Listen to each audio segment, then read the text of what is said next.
사이즈가 그렇게 크지 않고 두께가 많이 두꺼워지지 않은 경우에 있어서는 색소만을 선택적으로 파괴하는 그런 XLV 플러스라는 레이저를 주로 사용하고요. 아주 사이즈가 크거나 너무 지나치게 두꺼워져 있는 경우에는 이산화탄소 레이저죠. 피부를 완전히 증발시켜 버리는, 피부 자체를 날려버리는 그런 치료를 하게 됩니다. 안녕하세요. 저는 범계역에서 미용 클리닉을 운영하고 있는 최원진 원장입니다. 네, 보통 이제 검버섯이라고 하시면 이제 젊은 분들보다는 어느 정도 나이가 있으신 분들이 주로 생기는 색소성 질환입니다. 아무래도 이제 피부 표면에 우리가 햇빛을 받으면 그 자외선으로 인해서 피부 노화가 진행이 되는데, 이 자외선이 계속 쌓인다라고 생각하시면 이해가 쉬우실 것 같아요. 좀 더 많은 자외선을 많이 받은 분들, 밖에서 많이 일하시는 분들이죠. 뭐 쉽게 예를 들자면 농사를 짓는 분들은 조금 더 빠른 나이, 40대, 50대 초반에서도 검버섯이 생길 수가 있고, 좀 실내 생활을 많이 하시는 분들은 60대나 70대가 되셔도 그렇게 많이 생기지 않는 것들을 보실 수가 있고요. 쉽게 조금 말씀을 드려본다면, 운전을 많이 하시는 분들은 주로 얼굴의 좌측에 검버섯이 더 많이 생기는 것을 보실 수가 있습니다. 결국 이 자외선이 누적되어서 피부를 보호해주기 위해서 이 생겨나는 이 색소 질환을 통상적으로 저희가 이제 검버섯이라고 부르는데요.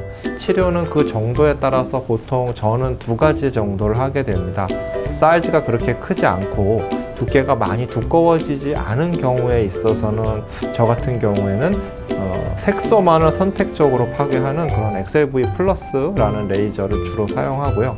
색소만을 파괴한다는 얘기는 그만큼 레이저가 아주 강하지는 않다는 얘기이기 때문에 아주 사이즈가 크거나 너무 지나치게 두꺼워져 있는 경우에는 효율적으로 제거가 되지가 않아요. 이런 경우에는 통상적으로 저희가 점을 뺄 때 쓰는 이산화탄소 레이저죠.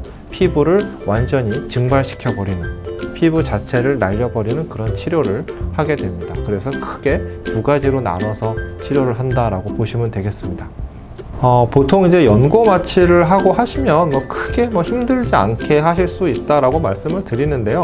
XLV 레이저 같은 경우에는 그냥 편하게 문제 없이 받으실 수가 있고, 이산화탄소 레이저의 경우에 있어서는 두께가 아주 두꺼운 경우에 있어서 끝까지 마취가 안 되는 경우가 있습니다. 그래서 그런 부분이 예상이 될 때는 제가 이제 주사 마취를 같이 하기도 하는데 그렇게 많지는 않습니다.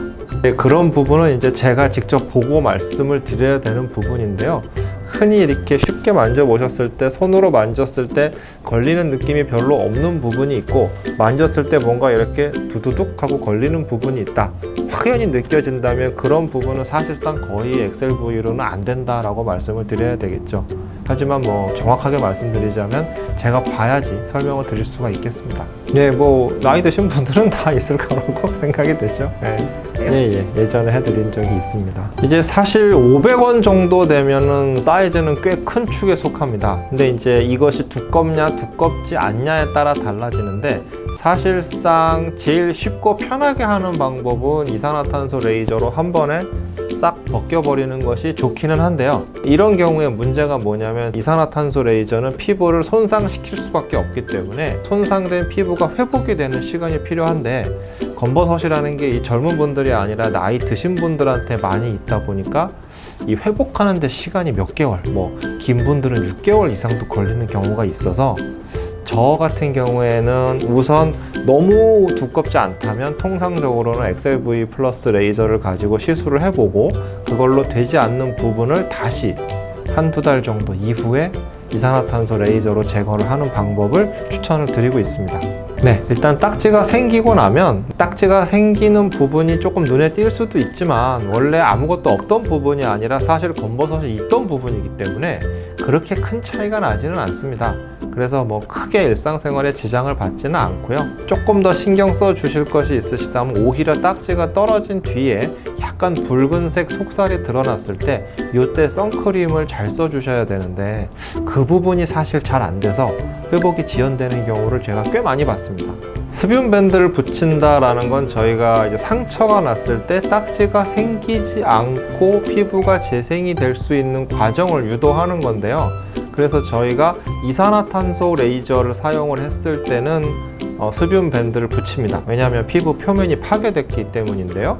거꾸로 XLV 플러스 레이저로 시술을 했을 때는 피부 표면이 파괴되지가 않았기 때문에 이런 경우에 있어서는 수분 밴드를 붙이지 않고 오히려 딱지가 너무 건조해지지 않을 수 있는 그냥 가벼운 연고 정도만 바르시도록 설명을 드리고, 딱지가 떨어진 뒤에 또 이산화탄소로 레이저를 했을 때 보통 약 2주 정도의 회복 기간이 지나면 저희가 수분 밴드를 떼시라고 말씀을 드리는데, 수분 밴드가 초기에는 분명히 딱지가 생기지 않도록 해주는 장점이 있습니다만은 거꾸로 이게 좋다는 말만 들으시고 한 달이고 두 달이고 주구장창 붙이고 계시는 분이 계신데, 이렇게 되면 뭐가 문제가 되냐면 상처가 회복돼서 마지막으로 정상적으로 표피가 돌아와야 되는데 그 과정이 멈춰서 계속해서 상처가 회복되지 않은 상태로 멈춰 있는 경우가 생기고요. 이렇게만 돼도 다행인데, 사실은 그 수분 밴드 자체도 접착력을 위해서 이 접착제 성분을 갖고 있기 때문에 지나치게 장기간 붙여놨을 때는 그 접착제 성분으로 인한 접촉성 피부염이 생기는 경우도 있어서 저희는 웬만한 경우 2주 이상은 붙이지 않으시도록 말씀을 드리고요. 이 수분 밴드를 2주 정도 지나서 떼었을 때 완벽하게 상처가 아물어져 있는 상태는 아니거든요. 그래서 이제 보통 그 이후에는 후시딘이나 마데카솔 같은 집에 가지고 계시는 연고, 아니면 조금 더 신경을 쓰신다면 재생 연고 같은 것을 꾸준히 발라주시도록 말씀을 드립니다. 사실 이 연고는 뭔가 특별한 효과를 바라는 것은 아니고, 사실은 자외선으로부터 피부를 보호해주기 위해서 수시로 발라주시도록 말씀을 드리고 있습니다. 사실 이 부분이 제일 안 돼서 회복이 지연되는 경우가 많이 있습니다. 네, 재미가 있으셨나 모르겠습니다. 저는 평촌에서 미용 클리닉을 하고 있는 최원진 원장이었습니다. 감사합니다.